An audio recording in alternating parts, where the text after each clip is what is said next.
My name is Nastia Gardilova, and this is part 7 of the onboarding training series for Enough's Enough programs. In this webinar, I'm going to be talking about direct services under Enough is Enough. So primarily, I'm going to be talking about serving student survivors. I'm going to outline some outreach and entry point strategies for offering services, go over a few challenges that can be specific to working with college and university communities when offering direct services, and some barriers to keep in mind for different students. I'm going to cover a little bit of systems advocacy just for folks who are a little less familiar with providing direct services to make sure that you have a firm grasp. Even if you're not planning on doing crisis counseling, you may always get disclosures when you are doing primary prevention training with students. Then I'm going to go over some basics of trauma-informed care, a little bit about the neurobiology of trauma, and finally some tools to make sure, like I said, that regardless of whether or not you are providing direct services as crisis counseling or dedicated systems advocacy or accompaniment as part of the Enough is Enough grant, just so that you're always ready for a disclosure and to be supportive and responsive to a student regardless of the situation. So I want to outline quickly a few different entry points for offering direct services with your campus partners, as some EAE providers have found it difficult to get a foothold in the door. You can get referrals from the counseling center or from the Title IX office. Now for that, of course, it's important for you to build relationships with staff in the counseling center and the Title IX office. And I'm gonna talk next a little bit about what you can highlight as some benefits of referring folks to you as a rape crisis center or a CBO or an Enough is Enough program. If you're doing tabling or trainings, doing outreach there is always important. Make sure that you mention if you do offer direct services under your EAE program at your agency, that after doing a training, you either have some resources with you, some materials with you, or you share your helpline number if you have one, or you share other outreach information. If you do have a helpline, of course, you can be contacted by students, and if it is part of your intake to ask if somebody is currently a student. If they are, you could serve them under Enough is Enough. There are also flyers and social media, and getting involved with the campus community and with the students on the ground to identify what the best strategies are is always the most successful. The students know best what would work for them and their peers. One of the most innovative strategies I've heard is when one of the Enough is Enough programs was advised by the students they were working with that putting an ad in the student newspaper, in the school newspaper, would be a really great way to reach folks that they might otherwise not be reaching. So they had an advertisement in the school newspaper about the fact that free, confidential crisis counseling services were available at this agency, and the information there as well. In terms of different strategies for offering services, and like I said, different ways to highlight the fact that what you can do might be different to the counseling center on campus if there is one. One strategy that has been particularly successful for Enough is Enough providers is to hold office hours on campus. Now, do make sure you're being mindful here. If you're working with a school that has a really robust counseling center where students have multiple free sessions and it is generally trusted and utilized, that might not be the best use of your time to also hold office hours if nobody's coming to see you. Similarly, if you work with 7 or 8 campus partners, it's not going to make sense for you to be holding office hours at each one of those for half a day or a full day each and still doing your prevention programming, your trainings, your community level work. So make sure you're being critical and assessing where the need is. So take a look at the strategic program webinar if you haven't already, but if you are seeking to offer more concrete direct services with one or some of your campus partners, holding office hours on campus is a really great way to do so. Of course, that does also mean that you need to develop a relationship with staff or administration officials or the Title IX office to be permitted to hold space on campus and to advertise for that. I think it is also important to flag that even if there is a counseling center on campus, and there might be, there might not be, depends on the resources of the school in particular, but that typically providers from rape crisis centers and from sexual assault prevention organizations have a greater expertise in trauma. So it can still be a good idea, even if there is a well-functioning campus counseling center, to suggest that if they do receive a case of a student survivor who is struggling after experiencing sexual harm, that referring them to the Enough is Enough provider, to that rape crisis agency for some crisis counseling, some trauma crisis intervention could be a really great strategy regardless, no matter how strong the on-site counseling is. Additionally, offering expertise in safety planning is important, and that means that you do have to hold a really critical understanding of what that looks like. So you need to be up to date and mindful about what different safety planning strategies can be responsible and can be useful for LGBTQIA+ students, for example, for students who are experiencing housing insecurities, for international students. So make sure that anything that you're saying is a benefit or a reason to refer to you is actually the case, and make sure that you're constantly studying up on how to serve folks with marginalized identities. Depending on the campus counseling center, if there is one again, you might be able to offer more session limits if they only offer 1 or 2 free sessions, for example. Of course, there are still session limits under Enough is Enough, so you cannot promise long-term care.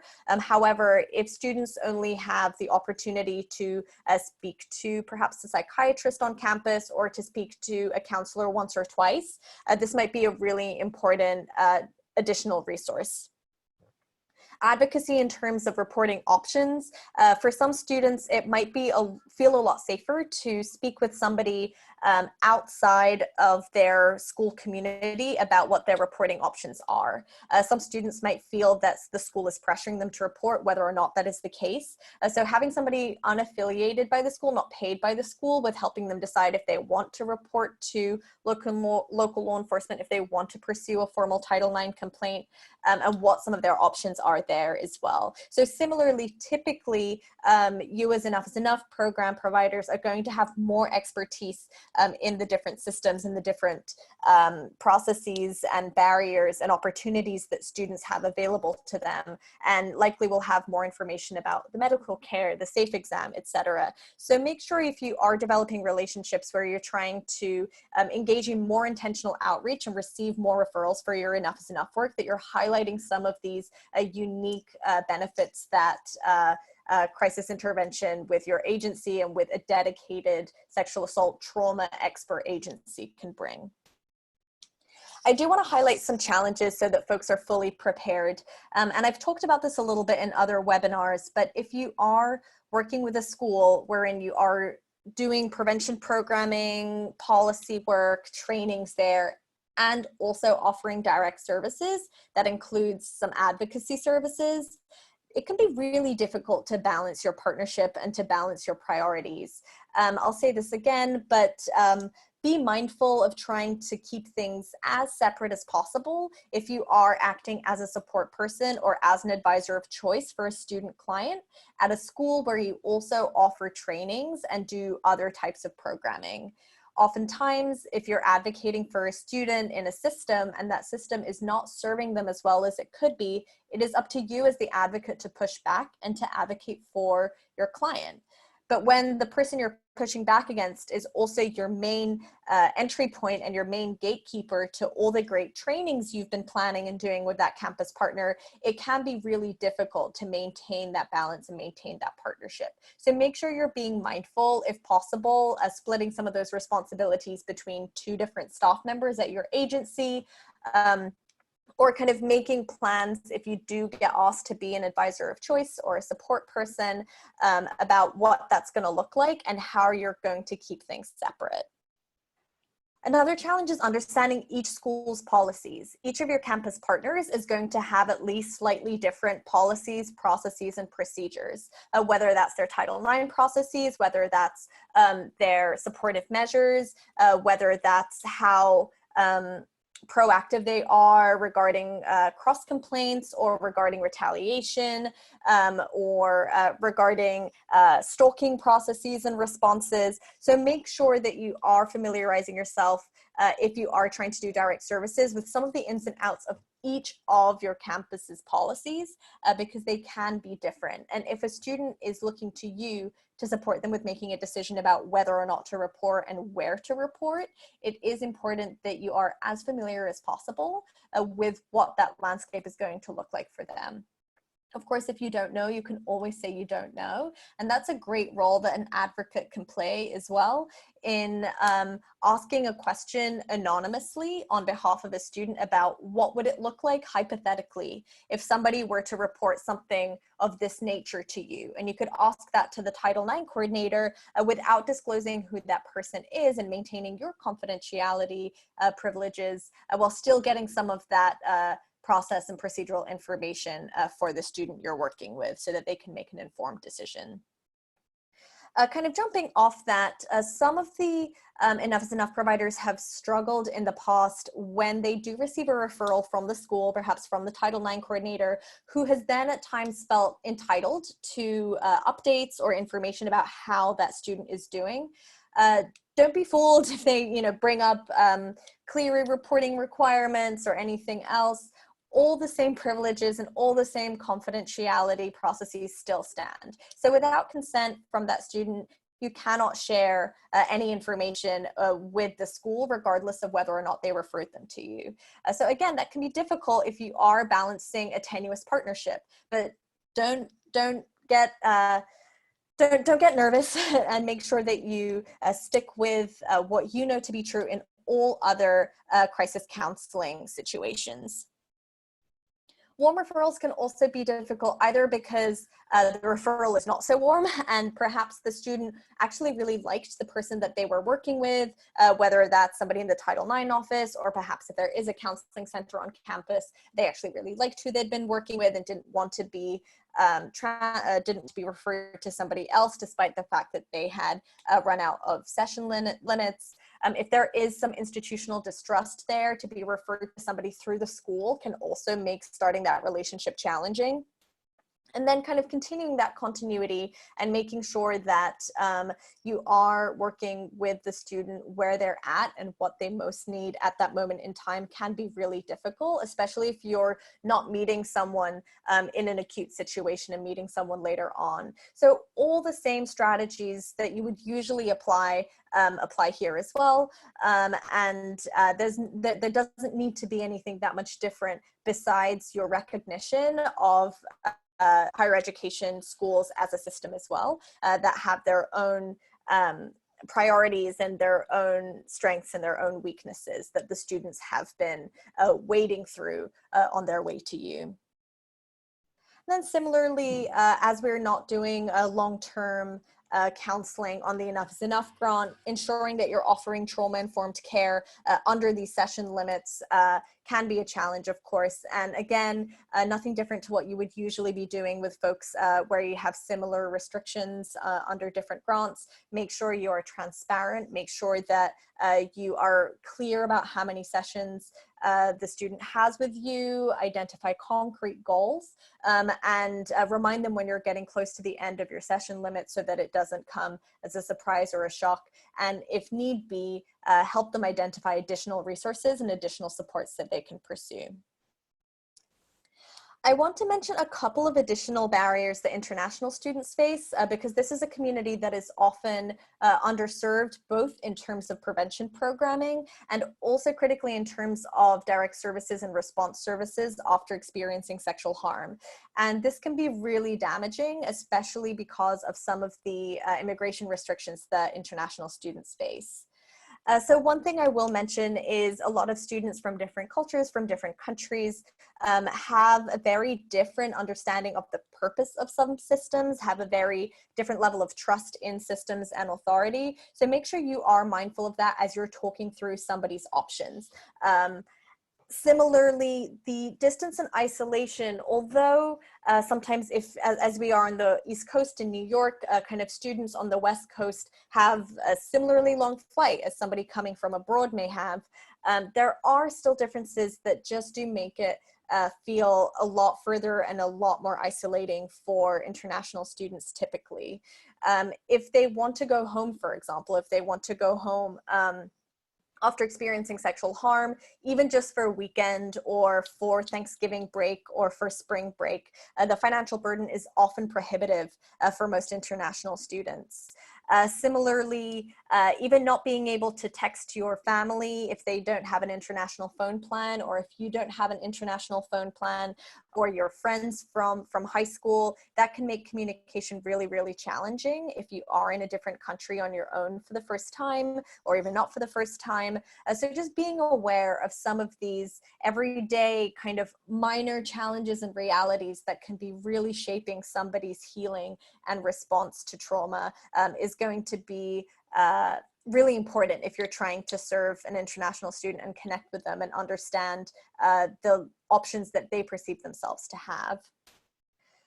Similarly, in my work with international students in a lot of focus groups, students have repeatedly shared that the option to go home and not disclose to their family is very difficult, particularly if you're leaving midway through the semester. It can't be, if it's more than a train ride to pop home, it's difficult to justify. Oftentimes students have shared why they have, used all their savings or asked for some family help and flown outside the country.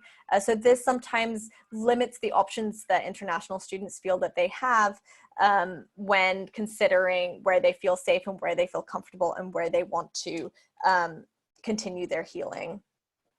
Critically, there are visa restrictions on international students, most of whom will be on an F1 visa. To maintain active F1 status, students must be taking a full course load.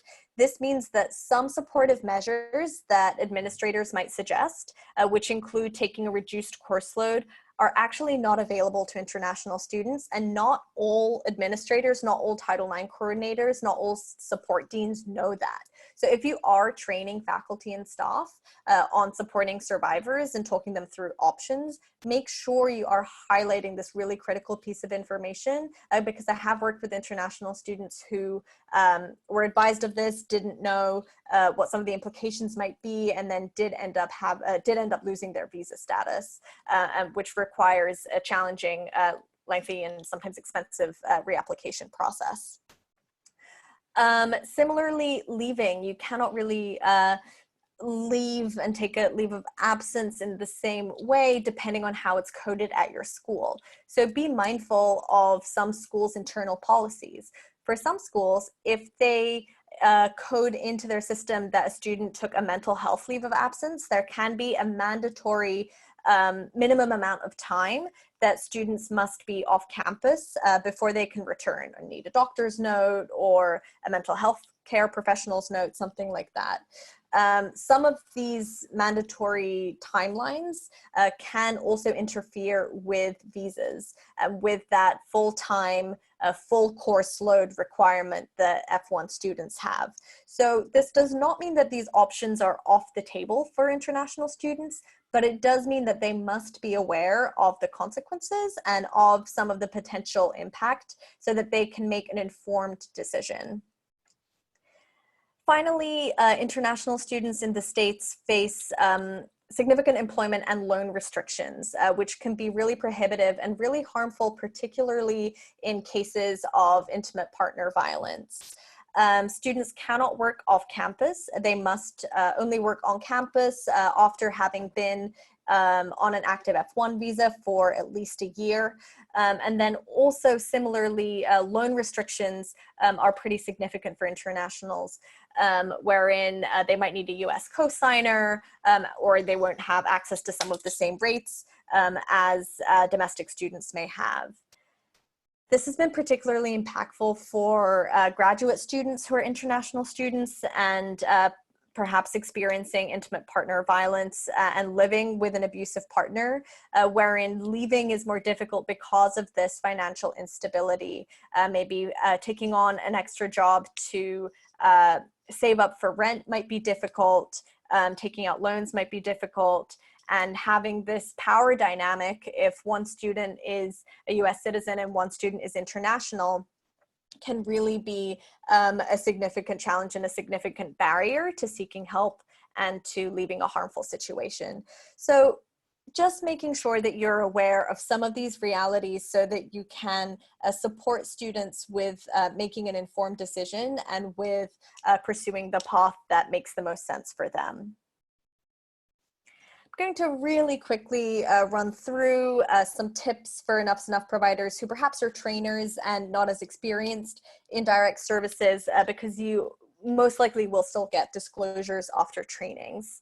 So in terms of systems advocacy, talking folks through their reporting options, whether that's to the Title IX office, whether that is just seeking confidential crisis counseling, whether that is reporting to local law enforcement and trying to pursue a criminal legal system report, there are still a lot of misconceptions about what that looks like, right? I mean, folks aren't necessarily all aware that it is not up to you as the reporting individual about what charges are pressed, or even if they are pressed. So making sure that you're managing expectations and explaining exactly what the next steps might look like for someone who is trying to pursue reporting. Similarly, though, remember never to pressure somebody to report, especially to systems, especially to local law enforcement and the criminal legal system. This is often proven to be an unsafe option for many communities in the States, particularly Black communities and other communities of color, LGBTQIA+ folks, people with mental health concerns, people with immigration concerns. So make sure that you are holding your own biases, expectations, and beliefs to the side, and being mindful of what might make the most sense or what might feel the most safe for each individual that you are working with. In terms of the medical care options and the SAFE exam, if you have not worked in hospital systems before, if you have not worked as an advocate before, make sure that you're at least familiar with some of the steps of the SAFE exam. Make sure that you are able to share that it is free, regardless of documentation status, that you do not have to make a report to local law enforcement if you go into the hospital seeking care after a sexual assault, and you also cannot be turned away from that. However, it is also important for students in particular to understand that if they call 911 for an ambulance, that also is connected to law enforcement and to the police. So that might make their involvement a little, that might make stopping their involvement a little bit more difficult. And similarly, whereas the SAFE exam itself, the sexual assault forensic exam itself, is free, the ambulance ride typically is not and can be prohibitively expensive. So some of these little basic facts are important for you to have a good grasp on. Similarly, being confident to talk about the 72 to 96 hour window, exactly what that means, why forensic evidence can be important if you want to leave certain options open for yourself, but why seeking medical care and a health checkup is important, valid, and permitted regardless of the time window.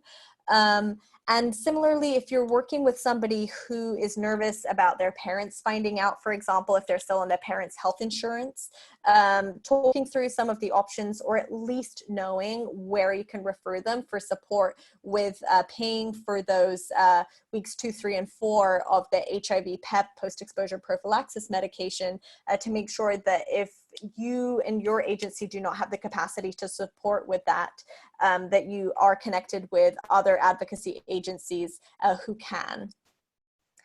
In terms of accompaniment to make a report or to go to the hospital, not every agency can do this. It's not an issue if you cannot, but make sure that you are familiar with one who can. So if, for example, you get a disclosure after a training and somebody asks if you can come with them to the hospital, or if you can come with them to the local precinct, make sure that you know what the answer is, if it's yes or no based on your role, and if there is somebody else at your agency who might be on a different grant who might be able to do accompaniment services, and if not, another local agency that can.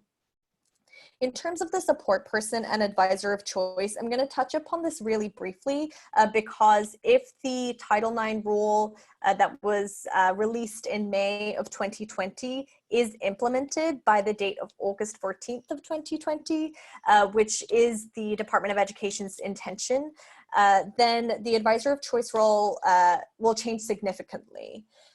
I'm recording this webinar in July 2020, so I'm not quite sure yet if the rule will be put in place, as there have been a lot of legal challenges to prevent it from being implemented. If it is implemented as is, however, the advisor of choice will be the person responsible for direct, oral, and real-time cross-examination of the responding party and any witnesses. So if you as an Enough is Enough provider have been asked to serve as an advisor of choice and the new Title IX rule has been implemented with that requirement, make sure you're working with your TA provider, make sure that your supervisor at your agency knows, and that you're fully prepared and equipped for what these responsibilities entail. I want to shift a little bit now to talking about trauma and trauma-informed care.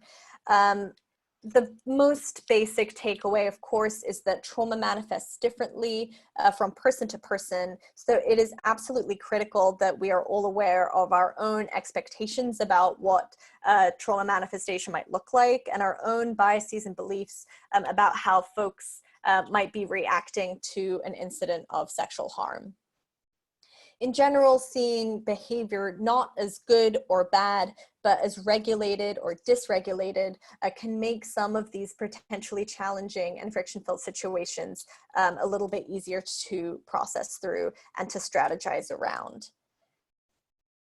It's important to recognize that folks have likely experienced intersecting forms of discrimination and violence, and that can create complex histories and complex trauma lived experiences that you might not be aware of when you're working with somebody, whether they are in acute stress after a more recent incident that is bringing up something from their past, or whether they are being triggered for the first time about something that happened a long time ago.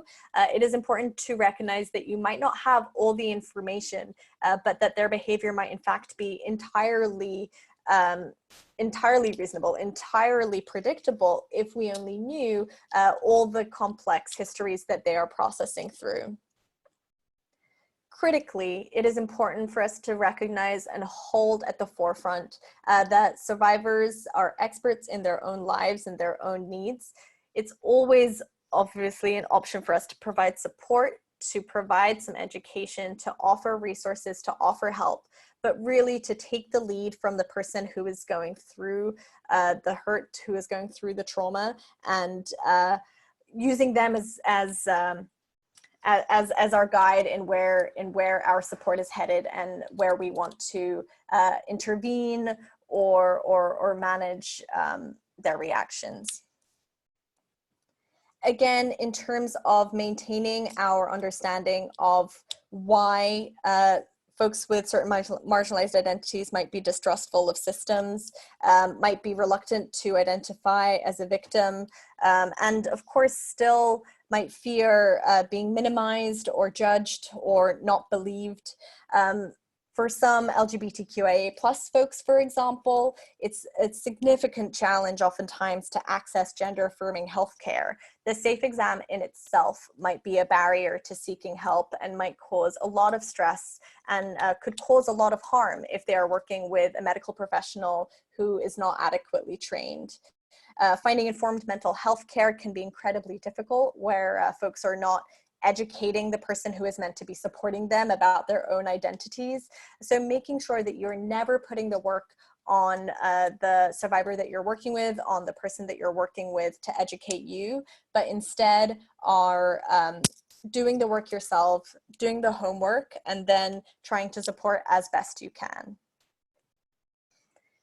In terms of neurobiology of trauma, there you don't have to be an expert in this. There isn't a lot that you need to have kind of in your back pocket, but I have found even just for trainings, for some of these basic tips, having a grasp on some of these basic processes and responses to be really, really helpful, especially if you're supporting a survivor training for responsible employees, if you're training folks in the counseling center, if you're training public safety, if you're training faculty.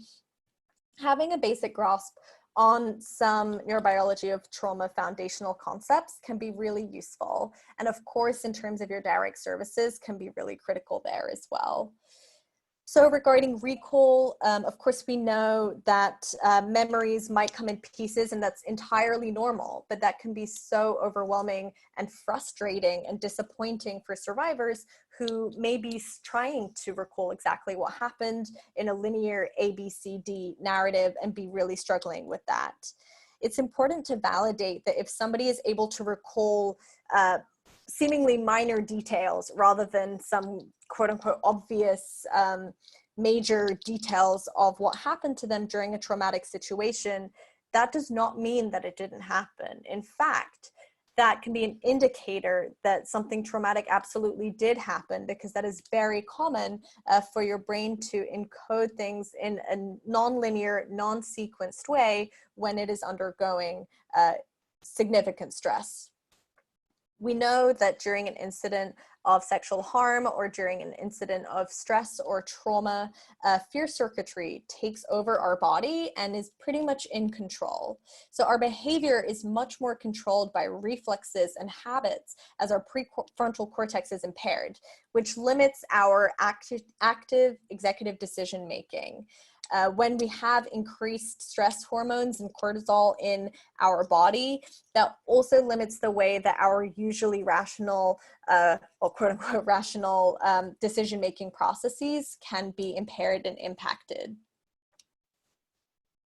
Oftentimes, memories can be linked to sights or smells or feelings, and this can be really difficult for somebody who is undergoing acute stress and acute trauma. So supporting a survivor with recognizing what works for them, what maybe grounding techniques they could employ if they find themselves triggered when they are in class, or if they see their perpetrator around town or at the library, really supporting them with offering tools and shopping around to find something that might work. Some grounding strategies might work for some folks and absolutely not work for others, but really validating that if your account is not linear, if you're struggling to remember what happened, that is completely valid, that is completely normal. And we know that sequencing and content is significantly impacted by trauma and stress. So that in itself is an indication that something happened. And if that is something to hold on to, that can be a helpful way to reframe something that can be really frustrating and really disappointing, and try and reframe that as actually, when you're feeling that way, maybe try and using this as a moment of validation that you're not wrong, that it was not your fault, that something did happen, and that you're healing as best you know how, and you are processing the trauma through your body. In terms of survival reflexes, these can be really difficult for survivors to process through. Most people know about fight or flight, but haven't necessarily heard about freeze. Freeze is not talked about as often, but we do know that it is very, very common for somebody in acute stress and in a traumatic situation to go into a freeze response rather than a fight or flight response, particularly as many of our systems are based on fight or flight and often discount freeze. Doing a little bit of psychoeducation about the fact that this is normal, this is common, this is completely valid, can be really helpful for somebody who could be struggling with frustration about an incident of harm. So if we're talking about immobility, walking through tonic immobility, which is kind of the freeze body response, collapsed immobility. So this is really helpful when you are doing trainings for first responders or supporting a survivor trainings, but also if you are working with a student who is naming that they experienced something that they did not expect. A lot of folks are similarly informed by the media and informed by all the TV shows about what a quote unquote typical response to sexual harm is or should be or should look like. And it can be really hard oftentimes to square that away with how you behaved and how you felt or how you may be feeling now. And something I found particularly successful when working with student survivors is to explain conditioned responses. Oftentimes there is so much self-blame as is and so much doubt that if somebody returned kind of in the state of heightened stress and heightened trauma to a conditioned response, where that might be stopping fighting back, where there might be being polite, that might be kind of being mindful about when you get up and leave, that does not mean that you consented to what was happening to you or to what happened to you, but that means that you did what your body read as was the smartest thing to do. It was a survival reflex, and it was completely valid, common, and normal. I found explaining that to students to often be particularly helpful, even if somebody hasn't named that that is something they're struggling with or something they're doubting about their experience or their healing journey. Educating more and more folks about this conditioned survival reflex can be really helpful just when students kind of try to intellectualize what happened, particularly as we know that most sexual assaults in college campuses happen between people who already know each other. So if you're trying to validate or explain something away, knowing that this response does not indicate that something didn't happen, does not indicate that you're okay with something, is a really helpful tool I found for students in particular.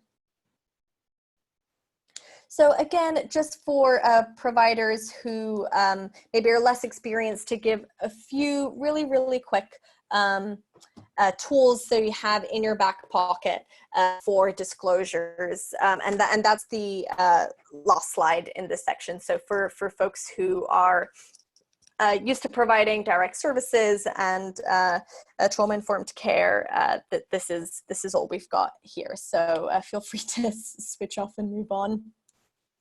It's critical to be explicit regarding your role and regarding any confidentiality privileges that you can or cannot guarantee. Survivors, especially student survivors who might be feeling some institutional distrust, have often felt comforted when they know that you are a separate entity to the university, especially if they've been experiencing some institutional harm, to be explicit about the fact that you are not paid by the school. You do not have to share anything that you talk about in sessions with the school, and that your role there is as an advocate, is as a support person, or whatever your role might be as a crisis intervention counselor, to support them. And your dedication in that moment is to them. It is not to the school that you were connected with them through. Don't forget your supportive statements. I'm sorry this happened to you. It's okay for you to be having these reactions. What you're feeling is normal. If you want to take a break, just let me know, and to repeat that a few times, because if you say it once, that does not mean that somebody heard you in that moment. It doesn't mean that they're going to remember it when they are starting to feel more agitated. So being comfortable with repeating some of these really basic statements and having those tools in your back pocket. Similarly, if you're doing supporting a survivor trainings, these are really handy tools to be training other people to have at their disposal, especially first responders and advisors and peer advisors, etc. Reflective statements, including what I hear you to be saying is, I can see how you would feel, XYZ. And mirroring the language that folks are using. So if somebody has not identified themselves as a survivor or has not used the term victim, do not assign that to them. Do not label them as a survivor or a victim. They might not be ready for that. They might not ever be interested in taking on that term. It might be experience-based for them. It might become identity-based. folks really react so differently. So when I'm training people, especially if I'm training public safety, who are often kind of looking for something that can work for all situations, regardless of folks' structural identities, is, the cheat sheet is to mirror the language that person is using, and if in doubt, to ask. That's the most uniform cheat sheet I can offer. And universalizing can be really useful as well. A lot of people experience XYZ. A is a totally normal and valid reaction to B. So again, just kind of providing some of this validation and providing some of this support. So these are just some basic tools to make sure you have at your disposal, even if you're not going to be doing crisis counseling sessions, to make sure that you are ready, and also taking care of yourself, even if you're just doing a training. So fun Consent 101 training, it can still result in somebody feeling comfortable enough to disclose to you afterwards or to seek help. So make sure you're ready to support in a situation such as that. And similarly, these are some of the basic foundational nuggets of information that are useful for you to be offering folks when you're doing your supporting a survivor trainings, when you're doing your responsible employee trainings or first responder trainings.